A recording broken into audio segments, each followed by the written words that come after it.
Berkata Syekh Abdul Rahman bin Nasir As-Sa'di rahimahullah ta'ala dalam tafsirnya surah Al-Baqarah ayat 183.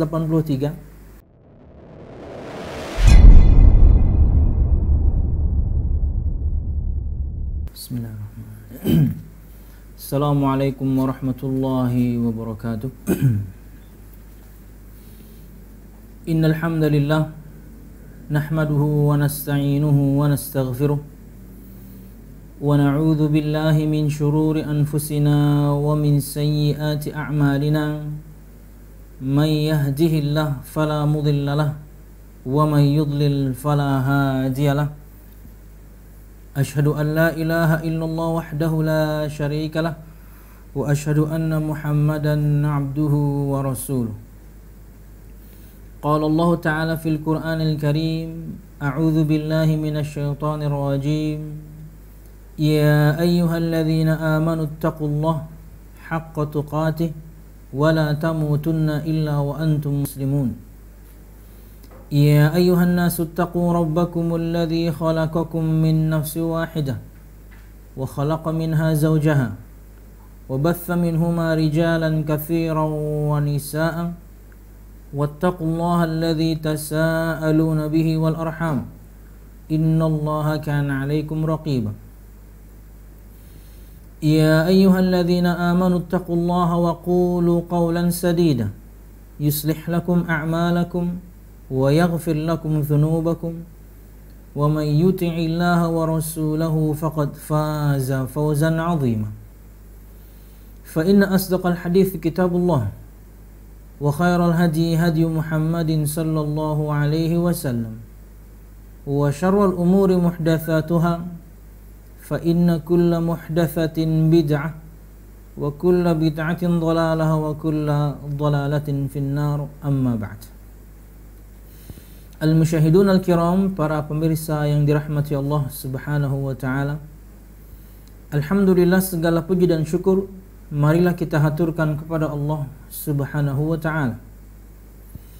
Kemudian salawat serta salam semoga selalu tercurahkan kepada junjungan besar Nabi kita Muhammad sallallahu alaihi wasallam, juga beserta para sahabatnya, keluarganya, dan segenap kaum muslimin yang selalu istiqamah berpegang teguh dengan Islam sampai hari kiamat kelak.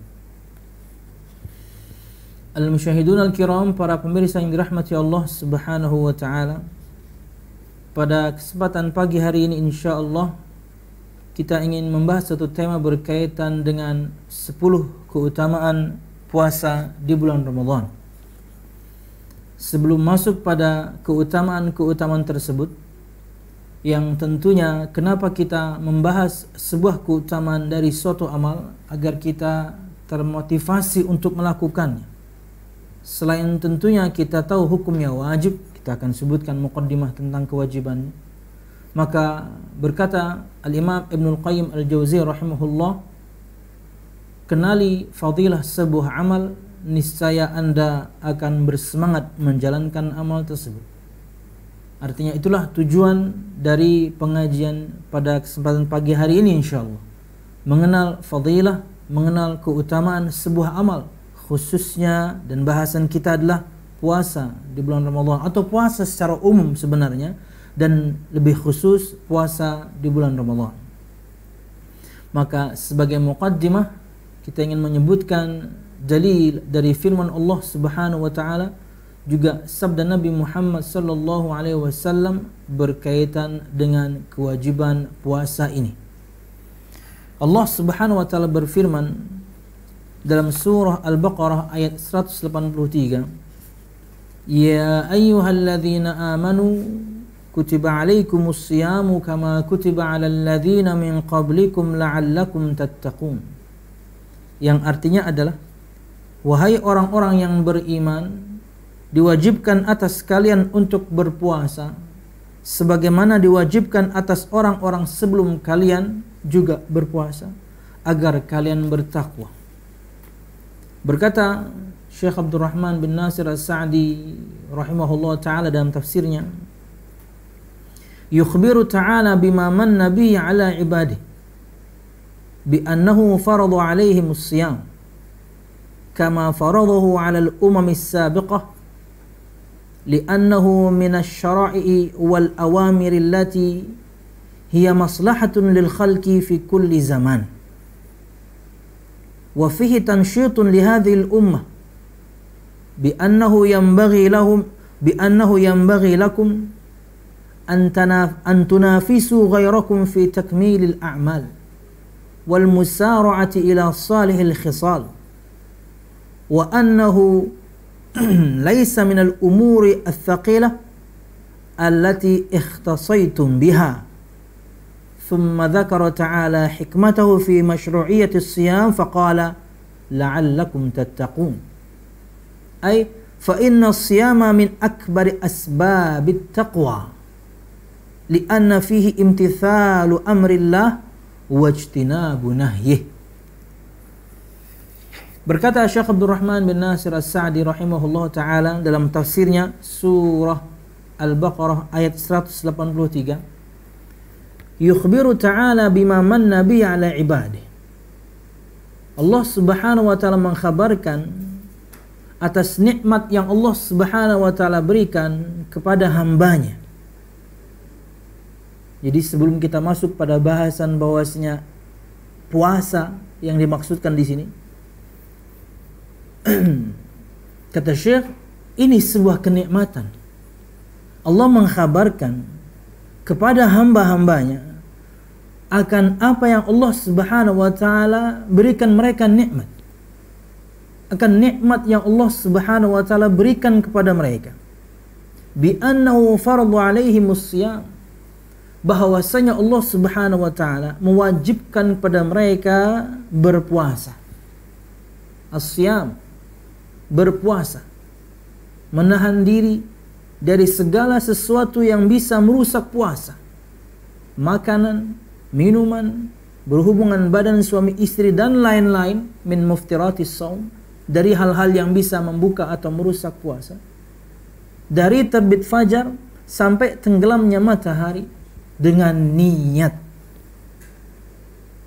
Itulah kurang lebih definisi singkat untuk as-siyam atau as-shaum atau puasa. Menahan diri dari segala sesuatu yang bisa merusak atau membuka puasa, dari terbit fajar sampai tenggelam matahari dengan niat.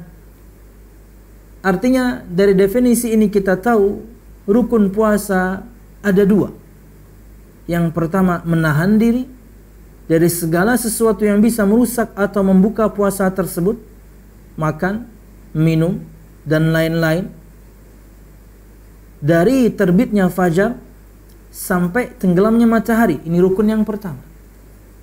Dan rukun yang kedua berdasarkan definisi tadi adalah niat, dan berkaitan dengan niat berpuasa, khususnya puasa yang wajib seperti puasa Ramadan, qada Ramadan, puasa kafarah, dan juga puasa nazar, maka niatnya harus dia bangun dari malam hari.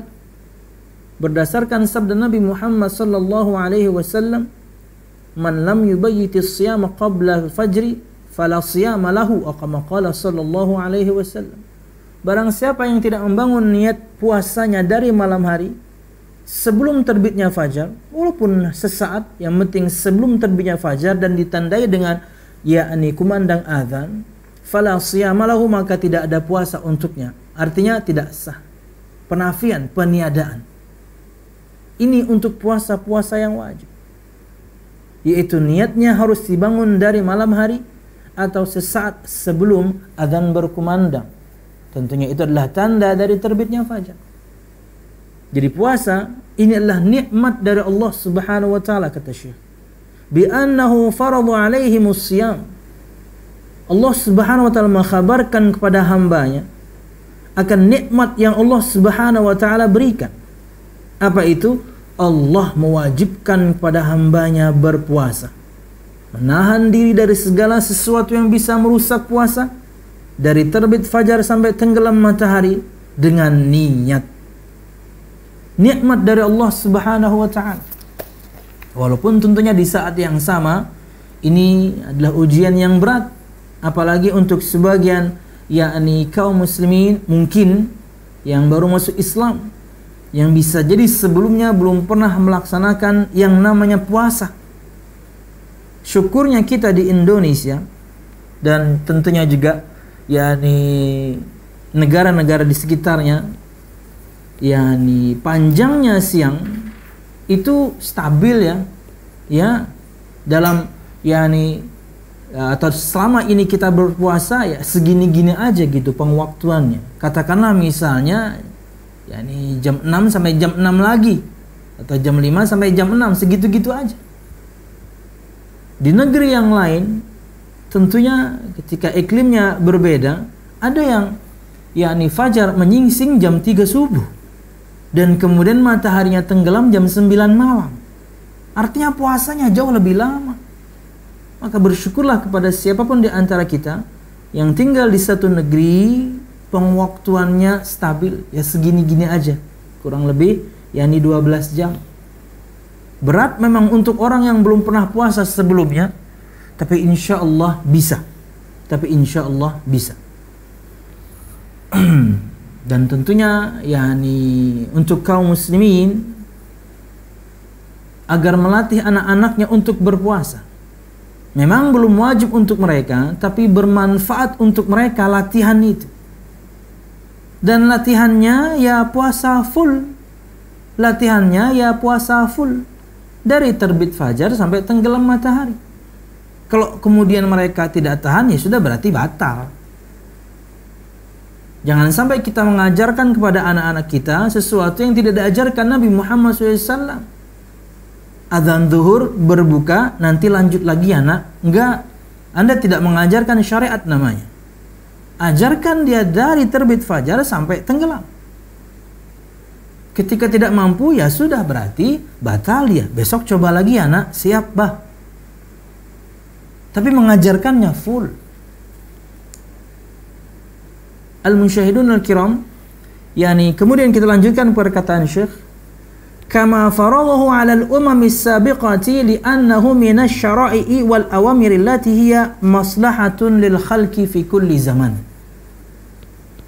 Sebagaimana Allah Subhanahu wa taala juga telah mewajibkan kepada umat-umat terdahulu. Artinya puasa bukan hal yang baru. Puasa bukan di syariat Nabi kita Muhammad saja sallallahu alaihi wasallam, tapi di syariat Nabi dan Rasul sebelumnya pun sudah ada puasa. Li'annahu min asy-syara'i wal awamir allati hiya maslahatun lil khalqi fi kulli zaman. Karena ia adalah bagian dari syariat, bagian dari perintah-perintah yang di saat yang sama ia adalah kemaslahatan untuk makhluk, ia adalah baik untuk makhluk di setiap zaman. Makanya Allah Subhanahu wa taala fardukan atau wajibkan kepada kita puasa karena ia untuk kebaikan kita. Untuk kebaikan. Perhatikan perkataan Syekh As-Sa'di juga. Tapi tentunya ini dalam perkara yang lain, lebih tepatnya di kitab Qawaid Fiqhiyah karangan beliau. Di antara kaidah fikih yang beliau sebutkan bahwasanya berkaitan dengan perintah, tidak ada satu perintah kecuali di baliknya begitu banyak manfaat, dan tidak ada satu larangan kecuali di baliknya begitu banyak madarat. Salah satu di antaranya adalah perintah berpuasa, mesti manfaat, mesti bermanfaat untuk kita. Jadi camkan ini untuk semua kita, hai kaum muslimin. Jika ada perintah dari Allah Subhanahu wa taala, lakukan aja. Mesti untuk kebaikan kita, mesti baik akhirnya. Tapi sebaliknya, jika ada larangan dari Allah Subhanahu wa taala, juga Nabi Muhammad sallallahu alaihi wasallam, tinggalkan aja karena dia pasti bermadarat. Dia pasti buruk. Ya. Dan puasa maslahatun lil khalqi fi kulli zaman, kata Syekh. Puasa itu perintah yang di dalamnya ada kemaslahatan, kebaikan untuk makhluk di semua zaman. Makanya Allah perintahkan di semua zaman dengan semua syarat Nabi dan Rasulnya tentunya. Wallahu a'lam bishawab. Kemudian wa fihi tansyitun li hadhil ummah bi annahu yanbaghi lakum an tunafisu ghairakum fi takmilil a'mal. Dan di dalam ayat ini yakni disebutkan di sini tansyitun li hadhil ummah, ada motivasi untuk umat ini. Apa itu? Bi annahu yanbaghi lakum an tunafisu ghairakum, agar kalian berlomba-lomba berusaha lebih baik dibandingkan umat sebelum kalian. Karena ini sudah diwajibkan kepada umat-umat terdahulu, kalian juga diwajibkan. Kalian bisa nggak lebih baik? Allah kabarkan bahwasanya ini adalah syariat di umat terdahulu pun ada. Nih kalian kan yang terakhir nih. Kan kalian umat yang terakhir. Tidak ada umat setelah umat Nabi Muhammad SAW. Bisa nggak kalian lebih baik? Antunafisu ghairakum fi takmilil a'mal. Kalian berlomba, berusaha untuk lebih baik dibandingkan umat sebelum kalian dalam penyempurnaan amalan-amalan. Ya, karena begitu banyak sunnah Nabi Muhammad SAW yang bisa jadi tidak ada di Nabi dan Rasul sebelumnya ketika puasa. Kita bisa menyempurnakan amal ini. Ya, misalnya hal-hal yang sunnah yang diajarkan Nabi Muhammad SAW, yang sangat mungkin, tentunya saya belum merujuknya, sangat mungkin tidak sesempurna itu Nabi dan Rasul sebelum Muhammad SAW. Apa itu? Sahur. Kemudian mengakhirkan sahur. Kemudian menyegerakan berbuka. Kemudian berbuka dengan kurma. Kemudian berdoa ketika puasa sampai berbuka. Kemudian banyak baca Quran. Kemudian banyak sedekah. Kemudian giat untuk salat malam, tarawih. Apalagi misalnya sudah sampai masuk 10 terakhir di bulan Ramadan, umroh di bulan Ramadan. Sudah berapa? Sudah 8. Ya, kita bisa menyempurnakan amal-amal ini. Mengkhatamkan Al-Quran, banyak membaca Al-Quran, lebih dermawan daripada hari-hari biasa. Jadi berlombalah kalian untuk menjadi yang terbaik dibandingkan umat-umat terdahulu, karena sebelum kita pun puasa ada. Dengan menyempurnakan amal. Wal musara'atu ila salil khisal, dan bersegera untuk amalan-amalan yang baik atau perbuatan-perbuatan yang baik. Wa annahu laisa minal umuri tsaqilah, dan bahwasanya puasa ini bukan perkara yang berat. Semua kita mampu. Kenapa? Anak kecil pun bisa. Cuman jangan sampai kemudian puasa kita seperti puasa anak kecil, hanya menahan dahaga, hanya menahan lapar, tapi tak taunya lisan kita masih berkata buruk. Lisan kita kadang-kadang tidak berkata buruk, tapi pindah ke jari jemari. Nah, percumalah kalau begitu puasanya. Diterima tentunya, tapi pahalanya sirna. Jangan menjadi orang yang berpuasa standar. Berpuasa yang levelnya paling rendah. Apa itu? Ya hanya menahan dahaga. Hanya menahan dahaga, menahan lapar, menahan hasrat seksual. Semua orang bisa. Tapi yang lebih berat daripada itu, bisakah kita memaksimalkan semua amal yang mungkin di hari-hari biasa kita tidak bisa semaksimal ini? Maka pada saat bulan puasa inilah bisa kita maksimalkan hingga kita bisa lebih baik dibandingkan umat-umat terdahulu. Thumma dzakara ta'ala hikmatahu min masyru'iyatis shiyam. Kemudian Allah Subhanahu wa taala menyebutkan hikmah dari disyariatkannya puasa dengan berfirman, la'allakum tattaqun, agar kalian bertakwa. Menjadikan antara diri kalian dan azab Allah Subhanahu wa taala dinding atau tembok pemisah, dengan melakukan perintah-perintahnya dan meninggalkan larangan-larangannya, dan di antara perintahnya berpuasa di bulan Ramadan. Fa inna siyama min akbari asbabit taqwa. Kata Syekh As-Sa'di rahimahullah ta'ala, Maka sesungguhnya puasa min akbari asbabit taqwa, di antara sebab-sebab yang paling besar yang menunjang ketakwaan. Sebab terbesar orang untuk bertakwa. Memang ia amalan fisik, ya, tapi perhatikan, puasa ini amalan rahasia. Anda bisa kelabui semua orang. Anda bisa kelabui semua orang. Orang di luar nggak lihat, apalagi di masa seperti kita sekarang, kita di rumah terus kok. Ya, sekalipun misalnya harus keluar pun kita bisa acting kok, walaupun tadi di rumah minum, walaupun tadi di rumah makan, bisa. Ini rahasia sebenarnya. Tapi ketika seorang tetap bisa beribadah kepada Allah Subhanahu wa Ta'ala, bahkan dalam kesendiriannya, dalam kerahasiaannya, walaupun orang gak ada yang tahu, dia tetap menjaga puasanya, dia tetap menjaga lisannya, dia tetap menjaga kemudian jari jemarinya, walaupun orang gak lihat, orang gak tahu. Nah, ini level muslim paling tinggi. Apa itu? Muhsin. Muslim mukmin muhsin. Orang yang merasa selalu diawasi Allah. Ya, orang yang selalu merasa diawasi Allah. Orang kalau sudah sampai merasa diawasi Allah, merasa muraqabah Allah, merasa pengawasan Allah selalu, satu, dia jauh dari maksiat, dua, dia tidak pernah akan berkecil hati ketika jutaan orang tidak pernah tahu puluhan tahun dia sholat malam mungkin selama ini. Dia nggak berkecil hati. Puluhan tahun dia berderma, nggak berkecil hati. Biarin orang nggak tahu. Kenapa? Karena Allah tahu. Kenapa? Karena dia merasa diawasi. Min akbari asbabit taqwa. Karena sesungguhnya puasa adalah sebab ketakwaan yang paling besar.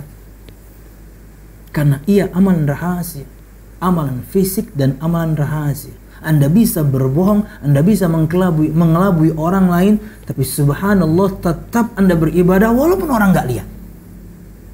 Tetap Anda jujur walaupun orang nggak lihat.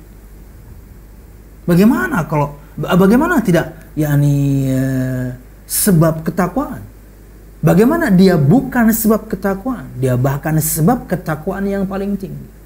Belum lagi kemudian kesabaran yang dia miliki ketika berpuasa. Sabar dia dalam menjalankan ketaatan ini, karena kita tidak katakan berat sebagaimana perkataan beliau sebelumnya, tapi dia beban yang mampu kita pikul. Bisa kita memikul. Sabar dia untuk meninggalkan yang boleh tapi sekarang sementara nggak boleh dulu.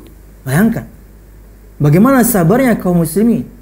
Makan boleh, minum boleh. Di luar puasa ya, makan ya silahkan, makan, minum. Bersetubuh Anda suami istri silahkan. Tapi ini yang halal-halal nih, ketika berpuasa ya nggak boleh dulu. Yang halal saja diharamkan sesaat, sebentar, nggak boleh setengah hari. Bisa mereka. Apalagi yang haram? Yang halal saja untuk meninggalkannya sebentar karena Allah larang beberapa saat, katakanlah 12 jam, bisa kaum muslimin, apalagi yang haram. Harusnya cara pandangnya begitu.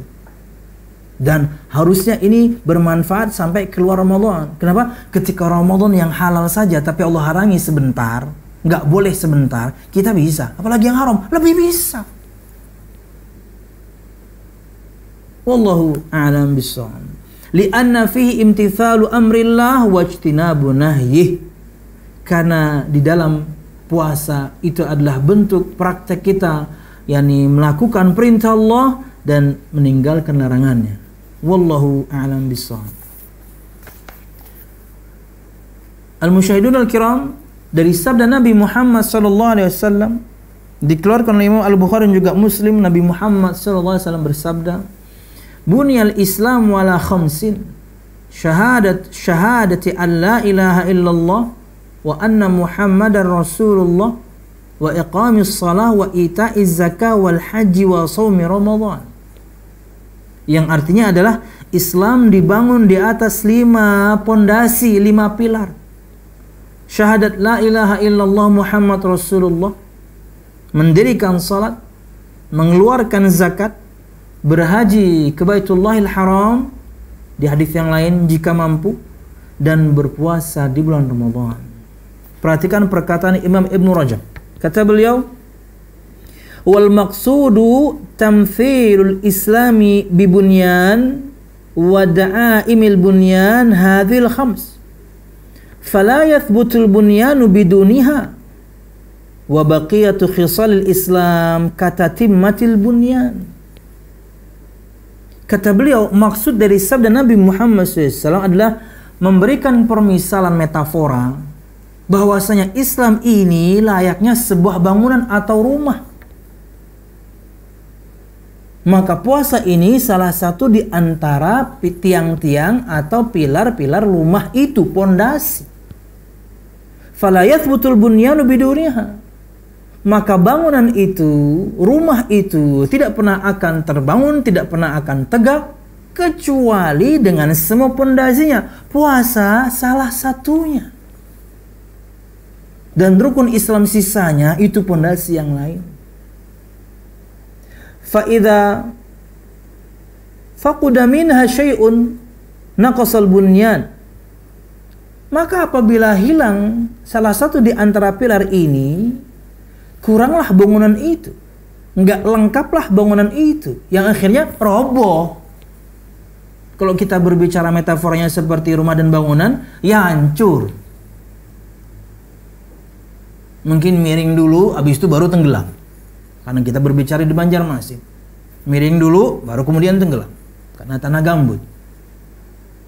Seperti itulah permisalan yang Nabi Muhammad ingin buat dan menunjukkan akan begitu pentingnya kita mengetahui hukum ini kepada siapapun di antara kaum muslimin. Tapi tentunya al-musyahidun al-kiram, para pemirsa, orang yang baru masuk Islam saja tahu puasa ini wajib. Maka jangan sampai kemudian sebagian kaum muslimin yang Islamnya dari lahir nggak tahu hukum ini. Disebutkan oleh para ulama bahwasanya ini adalah salah satu kewajiban yang kita ketahui, bahkan tidak perlu nuntut ilmu banyak. Artinya orang ketika dia tahu dia Islam, dia Muslim, diantaranya dia harus berpuasa. Berkaitan dengan detailnya, baru kita belajar. Tapi wajibnya kita berpuasa, itu semua kita tahu sebagai kaum muslimin. Makanya tadi saya contohkan dengan orang baru masuk Islam saja tahu dia harus puasa. Maka jangan sampai kemudian sebagian kaum muslimin tidak mengetahui hukum ini atau pura-pura tidak tahu ya, karena malas saja. Wallahu a'lam bishawab. Oke. Al-musyahidun al-kiram, para pemirsa yang dirahmati Allah Subhanahu wa taala, itu kurang lebih mungkin muqaddimah yang saya ingin sampaikan berkaitan dengan hukum wajibnya berpuasa di bulan Ramadan. Dan berikut masuk kita pada bahasan 10 keutamaan puasa Ramadan. Yang pertama,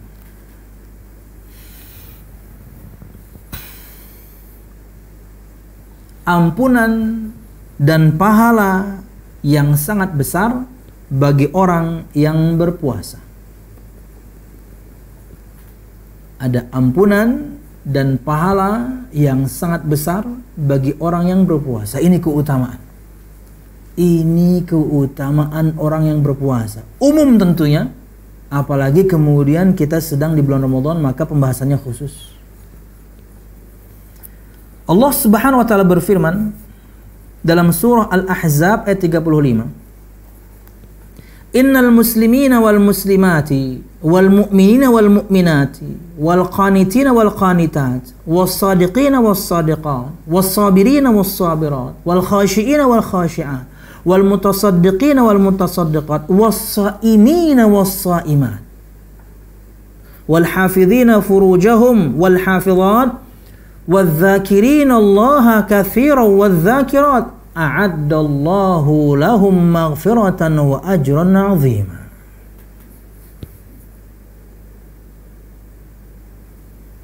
Allah Subhanahu wa taala berfirman dalam surah Al-Ahzab ayat 35 yang artinya adalah, sungguh laki-laki dan perempuan muslim, laki-laki dan perempuan mukmin, laki-laki dan perempuan yang dalam ketaatan, laki-laki dan perempuan yang benar, jujur, laki-laki dan perempuan yang sabar, laki-laki dan perempuan yang khusyuk dalam salat, laki-laki dan perempuan yang bersedekah, laki-laki dan perempuan yang berpuasa. Perhatikan, ini bahasan kita.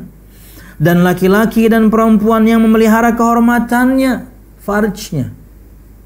Kehormatan seorang setelah agamanya itu ada pada kemaluannya. Anda tidak menjaganya, kehormatan Anda habis.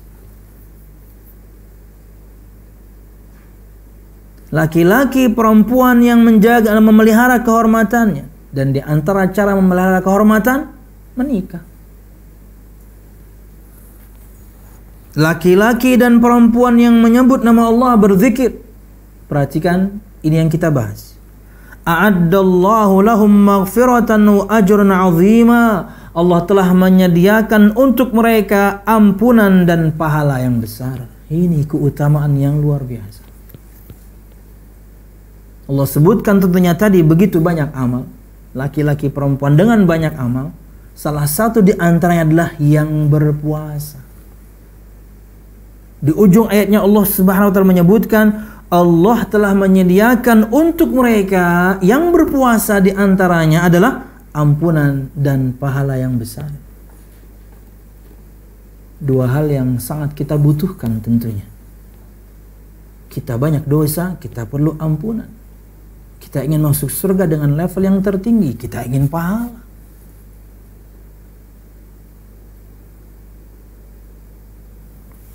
Disebutkan oleh Syekh Abdurrahman bin Nasir As-Sa'di,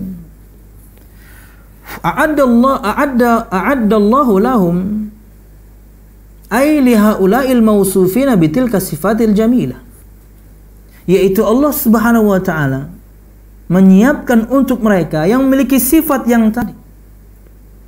Laki-laki perempuan muslim, laki-laki perempuan mukmin, laki-laki perempuan yang taat beragama, laki-laki perempuan yang khusyuk, laki-laki perempuan yang jujur tidak berdusta, laki-laki perempuan yang menjaga kehormatan, laki-laki perempuan yang berpuasa.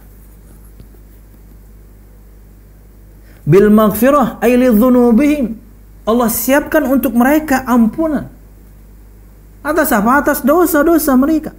Li'annal hasanati yudhibnas sayyi'at. Karena kebaikan-kebaikan, ketaatan-ketaatan menghapuskan dosa-dosa. Wa ajrun 'azima la yaqdiru qadrahu illa alladhi a'ta. Dan Allah Subhanahu wa taala akan berikan mereka pahala yang besar. Kata Syekh, di mana tidak ada seorang pun yang bisa mengukur kadarnya. Hanya Allah Subhanahu wa taala yang tahu berapa Allah akan berikan pahala untuk orang yang berpuasa khususnya, dan yang memiliki sifat yang indah ini, yang cantik ini secara umum. Ini keutamaan berpuasa. Allah Subhanahu wa taala berikan kepada kita ampunannya karena kita begitu banyak dosa. Dengan kita berpuasa, itu amal saleh menghapuskan dosa-dosa. Allah berfirman, innal hasanat yudhibnas sayyi'at. Sesungguhnya kebaikan-kebaikan, ketaatan-ketaatan, puasa di antaranya menghapuskan keburukan-keburukan, yaitu dosa-dosa. Dan kemudian ajran 'azima, pahala yang besar yang tidak ada yang tahu berapa kadarnya kecuali yang menjanjikan, yaitu Allah Subhanahu wa taala. Mimma la 'ainun ra'at wala udhunun sami'at wala khatara ala qalbi bashar. Pahala yang tidak pernah dilihat oleh mata, didengar oleh telinga, dan terbertik di hati seorang manusia. Surga Allah Subhanahu wa taala. Wallahu a'lam bissawab. Kedua, puasa adalah tameng terhadap api neraka.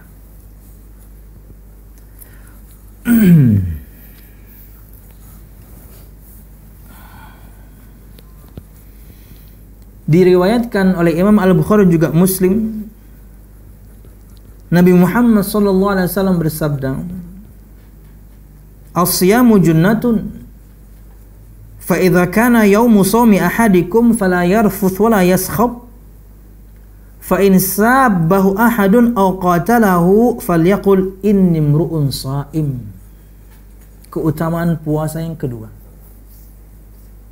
Puasa adalah tameng terhadap api neraka. Sudahlah tadi diberikan ampunan, janji surga, tameng pula dari neraka. Kata Nabi Muhammad SAW yang artinya adalah puasa adalah tameng. Bila salah seorang dari kalian berada pada hari puasa, khususnya Ramadan, janganlah ia berbuat sia-sia dan jangan banyak mendebat. Kalau orang lain mencercanya atau memusuhinya, hendaknya ia berkata, saya sedang berpuasa. Disebutkan di antara keterangan Syekh Muhammad bin Shalih Al-Munajjid hafizallahu taala. Wa qalu Nabi sallallahu alaihi wasallam as-siyamu junnatun ay ma yujinnuka ay yasturuka wa yaqika mimma takhaf. Sabda Nabi Muhammad sallallahu alaihi wasallam, puasa adalah tameng. Kata Syekh menerangkan, sesuatu yang menghalangimu, menutupimu, menjauhkanmu dari sesuatu yang kamu takuti. Itulah maksudnya tameng. Menutupimu, menghalangimu dari sesuatu yang kamu takuti. Dan dalam bahasan ini kita takut neraka dong. Nggak ada yang nggak takut. Orang bodoh yang nggak takut. Yang terkadang karena bodohnya lah kemudian dia mengatakan neraka, ya neraka gue. Situ nggak usah sok suci. Udahlah, biarkan maksiat saya. Kalau masuk neraka, neraka saya. Situ ngurusin orang amat. Jangan gitu. Orang ketika menasihati Anda, itu bukti dia peduli dengan Anda. Bukti dia yakni cinta pada Anda. Bukti dia menginginkan nikmat hidayah yang dia miliki, Anda juga rasakan. Dan terkadang bodohnya karena tidak tahu bagaimana sifat neraka. Banyak sifatnya. Salah satunya diantaranya adalah Nabi Muhammad SAW bersabda, an-narul ladzi tuqidunahu juz'un min sab'ina juz'an min nari jahannam. Api yang kalian nyalakan itu hanya satu bagian dari 70 bagian panasnya api neraka Allah Subhanahu wa taala. Satu bagian. Dan ini hanya bentuk bersangatan atau lebaynya dalam bahasa Arab, yaitu melipat gandakannya menjadi 70. Hakikatnya nggak gitu, akan lebih dahsyat. Yang sok-sokan kemudian mengatakan neraka gue, nggak usah situ sok suci. Coba bakar tangan Anda. Pakai korek aja. Pakai korek aja. Atau misalnya Anda masih orang yang ya mungkin belum bisa meninggalkan rokok, rokoknya itu loh. Coba aja. Dan itu belum panasnya dunia. Api yang bisa melelehkan besi di muka bumi ini itu 1000 derajat Celcius, 700 sampai 1000 itu bisa melelehkan besi. Enggak kemudian bisa dibentuk macam-macam. Kalau kita katakan itulah yang paling panas, kalau kita katakan itulah yang paling panas. Padahal kalau kita katakan dunia, matahari bagiannya. Dan matahari itu sekian juta kali lipat panas apa yang kita nyalakan di muka bumi ini. Dan masih 70 kali lipat lagi. Dan itu cuma hanya dan itu cuma bentuk bersangatan. Bentuk hiperbola. Hakikatnya akan lebih dahsyat.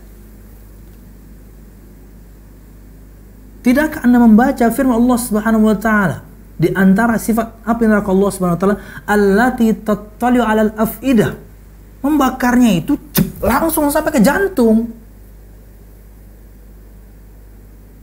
Ngeri.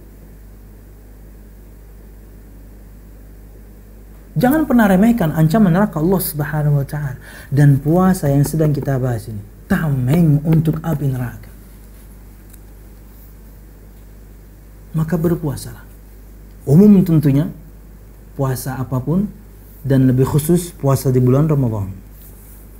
Kemudian wal makna, kata Syekh Al-Munajjid hafizallahu taala, anna as-siyama yasturu sahibahu wa yahfazuhu min al-wuqu' fil ma'asi allati hiya sababul 'adzab. Qala an-nabiy sallallahu alaihi wasallam as-siyamu junnatun minan nar ka junnati ahadikum minal qital wa hadza dalilun bayyinun ala fadli siyam. Dan maknanya adalah bahwasanya puasa menutupi, menghalangi orang yang berpuasanya dan menjaganya dari terjerumus kepada kemaksiatan. Itulah manfaat puasa, itulah keutamaan puasa. Dia tameng dari api neraka karena dia menghalangi kita dan menjaga kita dari terjerumus kepada kemaksiatan. Wa allati hiya sababul azab, di mana kemaksiatan itulah sebab dari azab Allah Subhanahu wa taala. Makanya kata Nabi Muhammad SAW, puasa adalah tameng dari api neraka sebagaimana tameng kalian ketika berperang. Ya, seorang ketika berperang, yakni ada tameng yang dia gunakan. Seperti itulah puasa. Menghalangi kalian, menjaga kalian, menutupi kalian dari sesuatu yang kalian takuti, neraka Allah. Takut kita akan azab Allah. Dan harus menangis seseorang ketika mengingat dosa-dosanya, karena ngerinya azab Allah Subhanahu wa taala. Kata Nabi Muhammad SAW, "Ainani la tamassuhuman nar, ainun bakat min khasyatillah." Ada dua pasang mata yang tidak akan disentuh api neraka Allah. Nggak akan disentuh, apalagi masuk ya, cara pahamnya, cara memahaminya. Disentuh aja nggak, apalagi masuk. Salah satu di antaranya lah ainun bakat min khasyatillah, sepasang mata yang menangis karena takut kepada Allah, takut akan azabnya, apa? Nerakanya. Dan di hadis yang lain kemarin juga kita sudah sampaikan di pengajian hari Senin. Sabda Nabi Muhammad SAW, orang yang menangis karena takut akan azab Allah mustahil masuk neraka. Tadi yang pertama itu tidak disentuh neraka. Ini mustahil, levelnya lebih tinggi. Yang pertama tadi tidak akan disentuh api neraka. Yang sekarang mustahil masuk neraka orang yang menangis karena takut akan azab Allah Subhanahu wa taala. Sama seperti mustahilnya air susu kembali ke ketel, ke ceret, ke teko. Kalau sudah dituangkan, mustahil bisa balik. Karena dari atas ke bawah. Hukum alamnya juga sudah begitu, mustahil dia kembali. Seperti itulah mustahilnya orang masuk neraka yang dia menangis karena takut akan azab Allah. Bukan berani, bukan nantangin. Neraka gue. Wallahu a'lam bishawab. 3. Di antara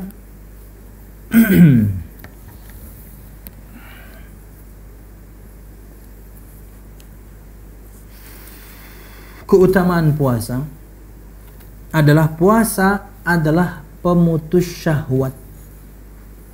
Puasa adalah pemutus syahwat. Disebutkan dalam sabda Nabi Muhammad SAW. Hadis ini dikeluarkan oleh Imam Muslim. Kata beliau SAW, ya ma'syar syabab, man istata'a al-ba'ah, riwayat lain, minkumul ba'ah falyatazawwaj, fa innahu aghaddu lil basar wa ahsanu lil farj, wa man lam yastati' fa alayhi bis shaum fa innahu lahu wija. Yang artinya adalah, wahai sekalian pemuda, barang siapa di antara kalian yang mampu menikah, seksual oke, finansial cukup, falyatazawwaj, maka hendaklah ia menikah. Karena hal tersebut lebih menundukkan pandangan. Dosa yang paling banyak memasukkan seorang dosa yang paling banyak karenanya kemudian seorang masuk neraka itu dosa lisan dan dosa kemaluan. Dosa lisan dan dosa kemaluan. Makanya ketika seorang menikah, satu pintu sudah dia tutup. Karena dia memiliki tempat yang tepat untuk melampiaskan hasrat seksualnya halal bahkan berpahala. Wa fi bud'i ahadikum sadaqah. Dan kata Nabi Muhammad SAW, seorang laki-laki dengan syahwatnya mendatangi istrinya maka berpahala. Kata para sahabat, bagaimana wahai Rasul seorang dengan hasrat seksualnya mendatangi istrinya kemudian kok berpahala? Kata Nabi Muhammad, bukankah jika dia letakkan syahwatnya itu pada perkara yang haram dia berdosa? Ya. Nah, sekarang tempatnya halal, maka dia berpahala. Tertutup pintu yang satu itu. Makanya orang yang menikah benci sama iblis dan semua tentaranya. Kenapa? Pintu menggodanya untuk berzina ketutup. Kenapa? Dia memiliki pasangan, dia memiliki istri, dia memiliki suami. Dengannya kemudian dia bisa berbagi. Wallahu a'lam bishawab. Wahai sekalian pemuda, barang siapa di antara kalian yang mampu menikah, hendaklah ia menikah. Karena hal tersebut lebih menundukkan pandangan dan lebih menjaga kemaluan. Lebih menundukkan pandangan dan lebih menjaga kemaluan.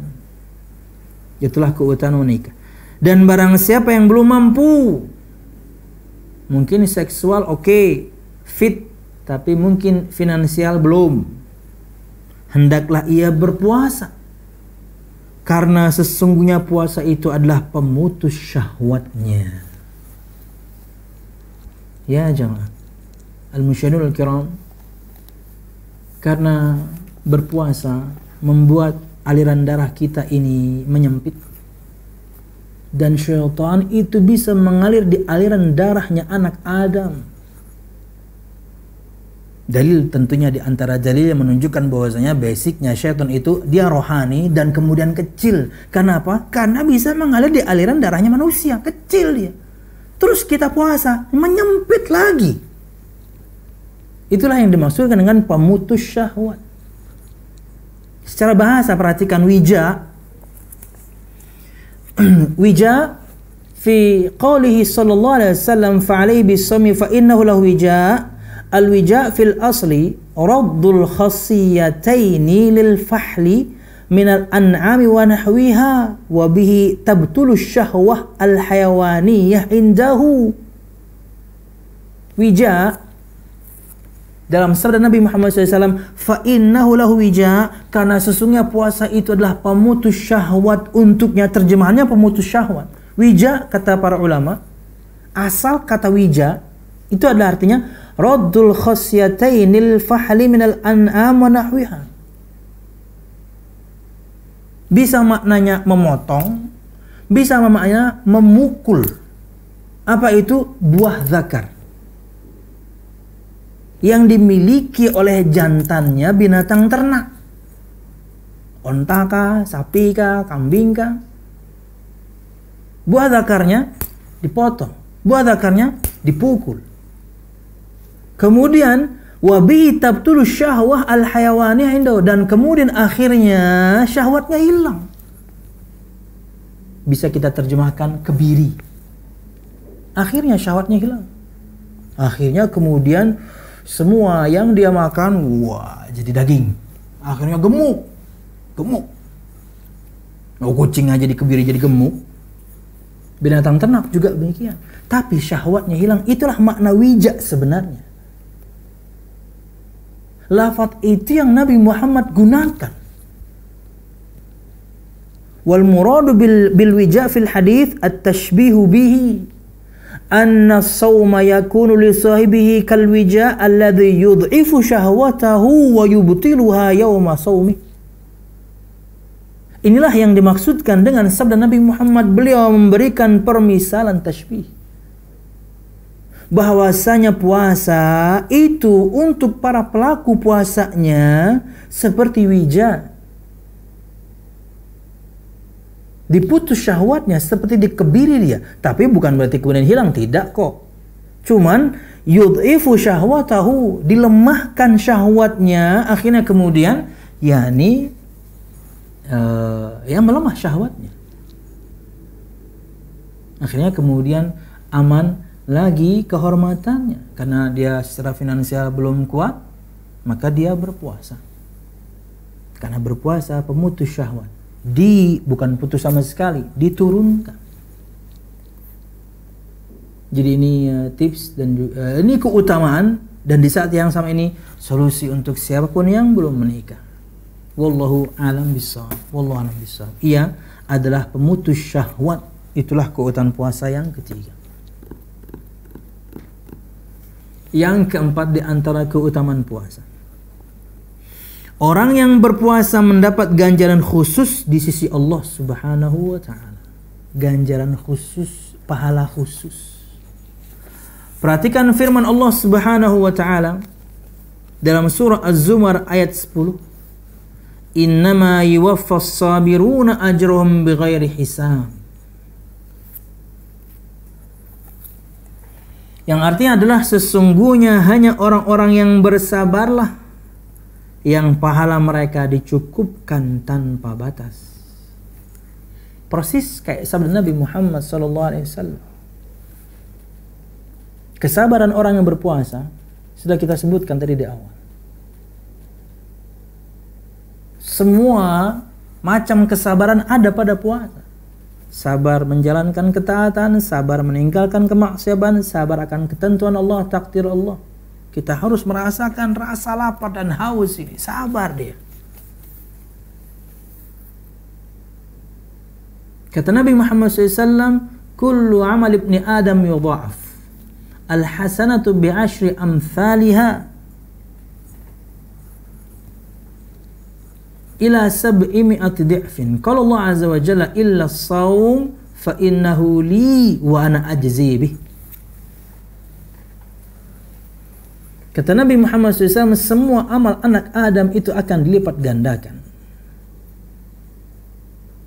Satu kebaikan bisa dilipat gandakan menjadi 10 bahkan sampai 700 kali lipat. Kata para ulama, dari sini kita tahu berapa kali lipat Allah akan menggandakan amal kita. Standarnya kita tahu dah sekarang. 10 sampai 700. Kata Nabi Muhammad SAW, Allah berfirman, kecuali puasa. Fa innahu li, maka puasa itu hanya untukku. Wa ana ajzi bih, dan akulah yang langsung akan balasnya. Artinya tidak ada yang tahu berapa banyak pahala puasa itu kecuali Allah. Hanya Allah yang tahu berapa ganjaran yang Allah berikan kepada kita semua orang yang berpuasa. Dan itu sangat luar biasa. Persis dengan firman Allah Az-Zumar ayat 10 ini. Karena orang yang berpuasa itu orang yang sabar. Sabar dia menjalankan ketaatan kepada Allah, sabar dia meninggalkan kemaksiatan kepada Allah, sabar dia dengan ketentuan Allah, harus merasakan lapar dan dahaga ini. Sesungguhnya hanya orang-orang yang bersabarlah yang pahala mereka dicukupkan tanpa batas.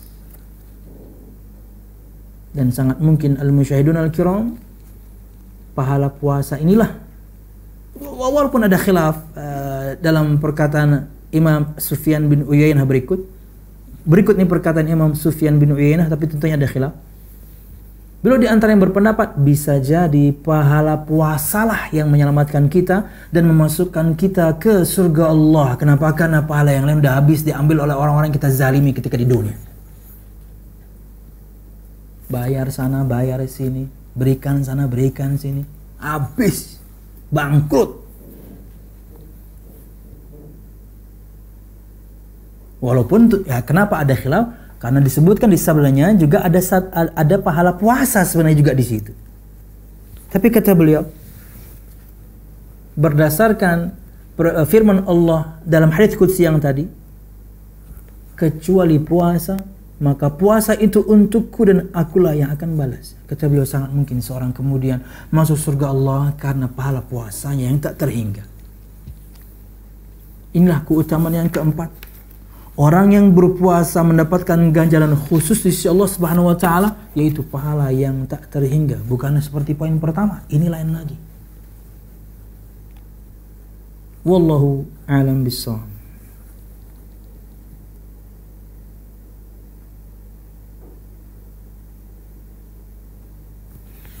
Allah Subhanahu wa taala berfirman Az-Zumar ayat 10 ini, dan Syekh As-Sa'di menyebutkan tafsirnya, wa hadza 'amun fi jami' anwa'is sabri. As-sabru 'ala aqdarillahil mu'limah fala yatasakhatuha, was sabru 'ala ma'asihi fala yartakibuha, was-sabru ala ta'atihi hatta yu'addiha. Fawa'adallahu as-sabirina ajrahum bighairi hisab, ay bighairi haddin wala 'addin wala miqdar. Kata beliau, ayat ini umum untuk semua jenis sabar. Sabar akan takdir Allah yang menyakitkan, tapi kemudian dia tidak marah. Sabar akan kemaksiatan kepada Allah untuk tidak melakukannya. Sabar akan ketaatan kepada Allah hingga dia melakukannya.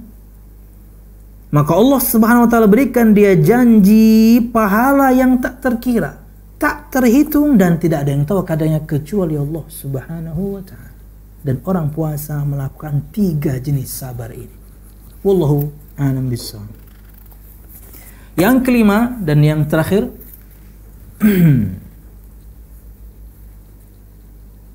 sebenarnya ada 2 poin, tapi saya jadikan 1 poin. Orang yang berpuasa memiliki 2 kegembiraan. Bau mulut orang yang berpuasa lebih harum di sisi Allah daripada bau wangian kasturi. Dengan hadis yang sama yang saya sebutkan tadi pada poin sebelumnya, tapi sekarang lanjutannya. Kata Nabi Muhammad SAW, lis-sha'imi farhatan, farhatun inda fitrihi wa farhatun inda liqa'i rabbih, wa la khalufu fihi atyabu inda Allah min rihil misk. Kata Nabi Muhammad SAW, bagi orang yang berpuasa ada 2 kegembiraan. Kegembiraan ketika dia berbuka puasa, dan kegembiraan ketika dia berjumpa dengan Rabb-nya. Sesungguhnya bau mulut orang yang berpuasa lebih harum di sisi Allah Subhanahu wa taala dari bau kasturi.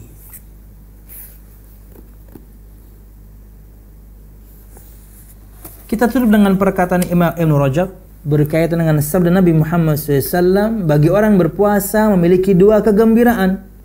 Gembira ketika dia berbuka, gembira ketika dia berjumpa dengan Tuhannya. Qala Ibn Rajab al-Hambali rahimahullah, amma farhatus sha'imi inda fitrihi fa inna an-nufusa majbulatun 'ala al-maili ila ma yulaimuhu min mat'amin wa mashrabin wa mankah. فإذا منعت من ذلك في وقت من الأوقات ثم أبيح لها في وقت آخر فرحت بإباحة ما منعت منه خصوصا عند اشتداد الحاجة إليه فإن النفوس تفرح بذلك طبعا.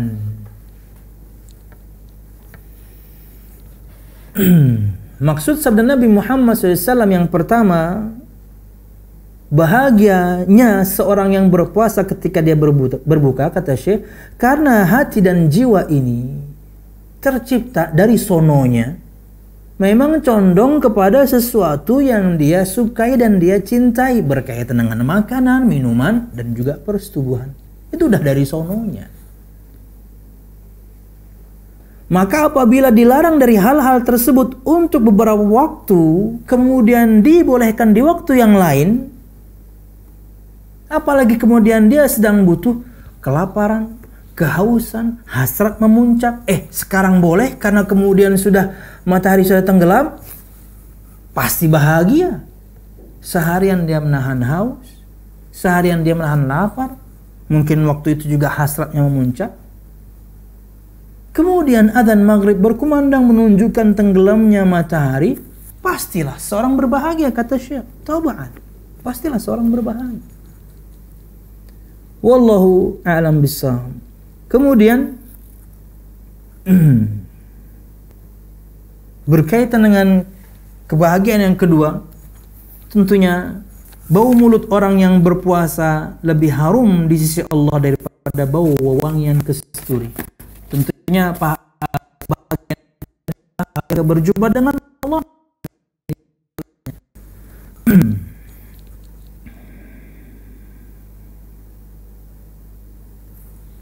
Di antara keterangan para ulama,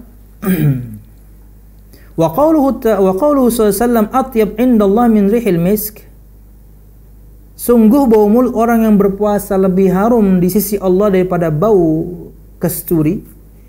Yuridu aska indallah wa aqrab ilaihi min rihil miski indakum, lebih lebih dekat kepada Allah sama seperti dibandingkan minyak wangi kasturi di sisi kalian. Artinya wewangian yang kita tahu, misalnya mungkin untuk bahasa Inggris biasanya musk tulisannya MUSK ya, produk-produk Paris itu maksudnya misk. Itu susah dicari. Misk itu adalah esens wewangian yang esensnya itu diambil dari minyak yang keluar dari kijang jantan dan di kawin doang. Kemudian diamtanginya nanti akan keluar kantung minyak di salah satu paha bagian belakang ini. Nanti dia akan merasakan banget akan diserai, mengering minyak itu sekali.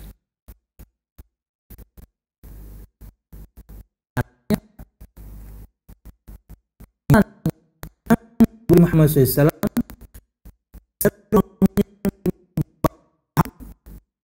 di dunia dan paling mahalnya itu tidak bisa kita pungkiri, orang yang berpuasa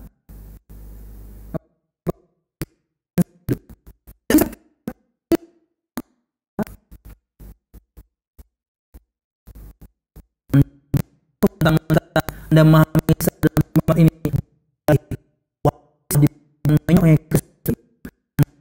apa teman-teman, maksudnya ini lebih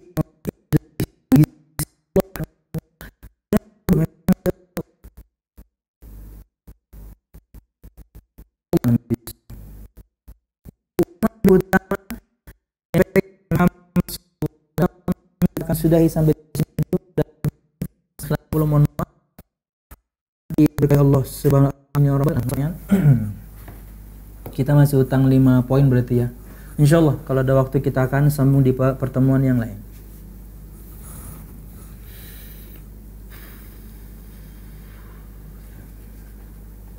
Assalamualaikum Ustaz. Waalaikumsalam. Saya dari Bandung. Saya di Bandung.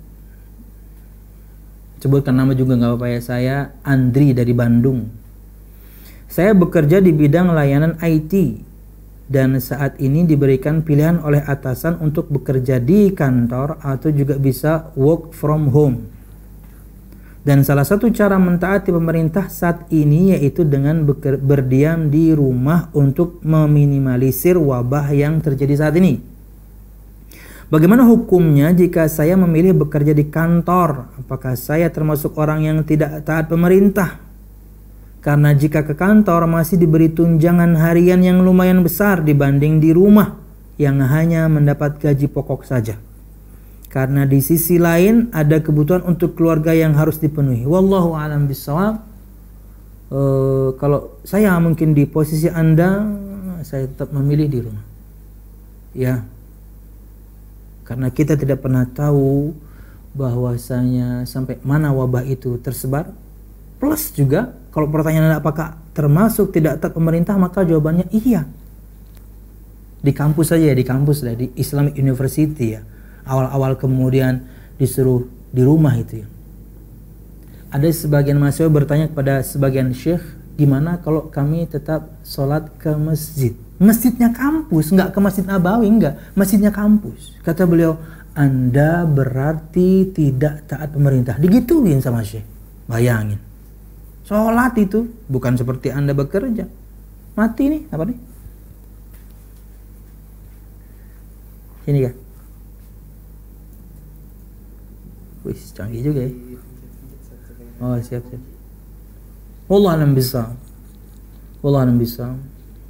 Kita takutkan Anda bagian dari orang yang tidak taat pemerintah.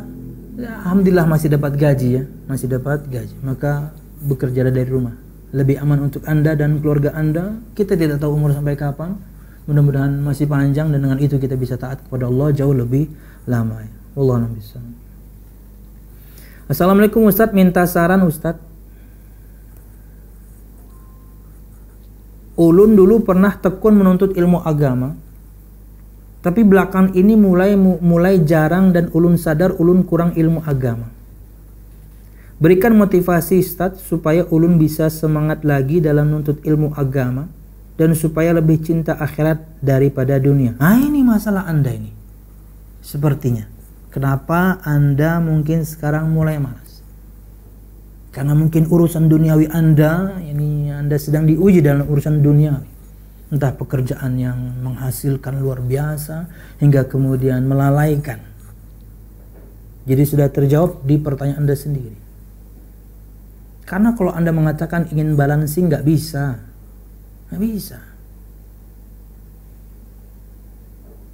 Seluruh hidup kita kemudian kita dedikasikan untuk beribadah kepada Allah nggak cukup untuk kemudian membayar satu nikmat Allah, penglihatan yang kita miliki. Bekerja boleh, harus bahkan, apalagi Anda kepala keluarga. Di antara yang menyebabkan Anda mulia sebagai kepala keluarga karena Anda menafkahi, kerja dong. Tapi jangan sampai kemudian melalaikan Anda. Waktunya sholat, ya sholat. Sekarang puasa, ya puasa.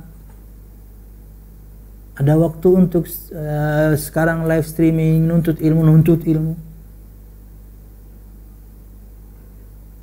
Jadi tipsnya adalah bahwasanya satu, ikhlaskan niat nuntut ilmu. Saya tidak katakan Anda tidak ikhlas. Tapi yakni perhatikan kembali niat awalnya Anda menuntut ilmu. Ikhlas lillahi ta'ala. Maka setelah itu Allah akan mudahkan untuk Anda faham. Ketika Allah mudahkan untuk Anda faham, Allah akan mudahkan untuk Anda untuk mengamalkan. Ketika Anda istiqomah mengamalkan amal tersebut, kemalasan akan jauh. Kenapa? Lawang Anda istiqomah kok. Dan itu anugerah dari Allah Subhanahu wa ta'ala. Tetap menuntut ilmu. Luruskan niat kembali. Niat untuk menghilangkan kebodohan dari diri ini, apalagi Anda seorang kepala keluarga. Dengannya Allah akan berikan Anda kemudahan untuk mengamalkan dan untuk istiqomah. Sisanya tentunya pasti mendakwahkan. Kewajiban kita sebagai para keluarga. Wallahu a'lam bishawab. Satu lagi Ustadz, bagaimana supaya ini kita nggak ada pertanyaan puasa ya? Oke, nggak ada masalah ya. Satu lagi Ustadz, bagaimana supaya cepat move on dari mantan? Waduh. Bagaimana supaya cepat move on dari mantan Ustadz? Tapi masih berharap supaya bisa bertemu lagi dengannya pada hubungan yang diridhoi Allah. Mantan dalam kurung teman dekat. Oh, bukan move on namanya. Sekarang kan masih teman. Kalau Anda kemudian ingin halal, ya nikahi dong. Tapi saya kan perempuan Ustadz, malu dong. Nggak apa-apa menawarkan diri untuk dinikahi. Jadi kalau pernah nyanyi laki-laki, nikahi. Dan jangan sebutkan mantan, baru temen kok. Mantan itu Anda sudah pernah menikah misalnya, kemudian bercerai, itu mantan. Atau untuk kasus, tentunya saya tidak sarankan, misalnya orang pernah pacaran putus, itu mantan namanya.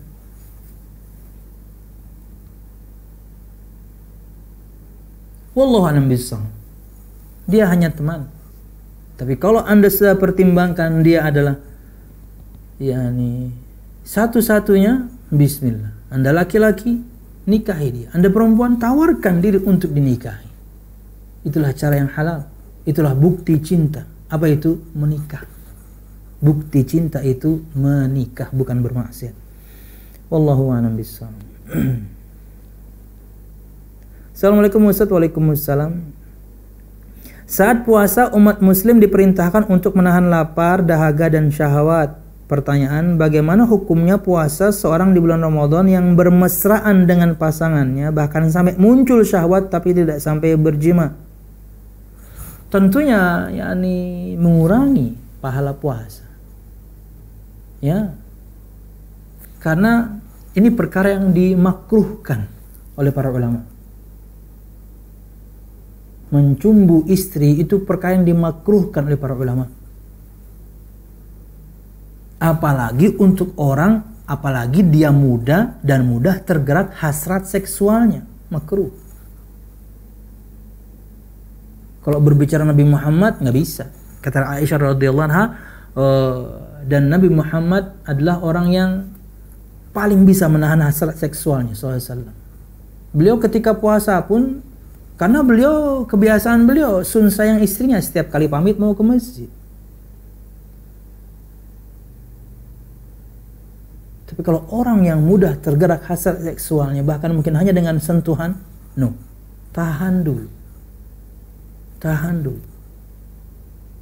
Karena ini adalah yakni cikal bakal mungkin akan yakni lanjut kepada persetubuhan yang sementara dilarang dulu. Itu tujuan puasa. Kenapa itu yang Anda langgar? Tujuan puasa salah satunya agar Anda menahan itu.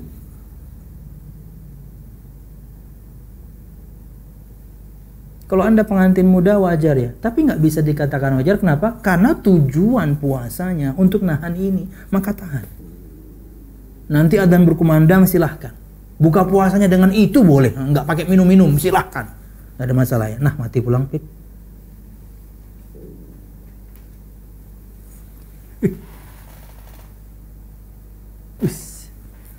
Pertanyaan terakhir dari Rifkon. Bagaimana hukum puasa orang yang salah doa buka puasa? Apakah batal? Tidak batal. Puasanya sah. Ya. Cuman dalam doa yang dia lakukan, jika tidak sesuai dengan ajaran Nabi Muhammad, maka dia berdosa. Tapi puasanya sah. Wallahu a'lam bishawab. Ada pertanyaan satu nih di IG nih. Ustadz, saya sholat tarawih menggunakan mushaf dengan bacaannya lanjutan tadarusan. Boleh, nggak ada masalah. Tapi kalau yang sholat isyanya jangan ya. Sholat isyanya jangan, pakai hafalan. Ayat pendek juga nggak apa-apa. Rakaat pertama Al-Kafirun, rakaat kedua kemudian ya kulhu. Yang pendek-pendek. Tapi yang wajib dengan hafalan. Nanti kalau sudah masuk tarawih bolehlah. Anda mungkin punya stand, ada mushaf di sini, Anda bawa handphone, terserah, boleh. Lanjutkan dari tadarusan Anda, no problem. Satu rakaat setengah halaman, satu rakaat satu halaman, no problem. Silahkan. Wallahu a'lam bishawab. Ini yang bisa kita sampaikan, mudah-mudahan bermanfaat. Salah dan khilaful, mohon maaf. Mudah-mudahan kajian kita diberkahi Allah Subhanahu wa taala. Amin ya rabbal alamin. Dan tentunya faedah sisanya, 5 keutamaan sisanya insyaallah kita akan bahas di pertemuan yang lain. Wallahu a'lam bishawab. Subhanakallahumma bihamdika asyhadu an la ilaha illa anta astaghfiruka wa atubu ilaik. Wassalamualaikum warahmatullahi wabarakatuh.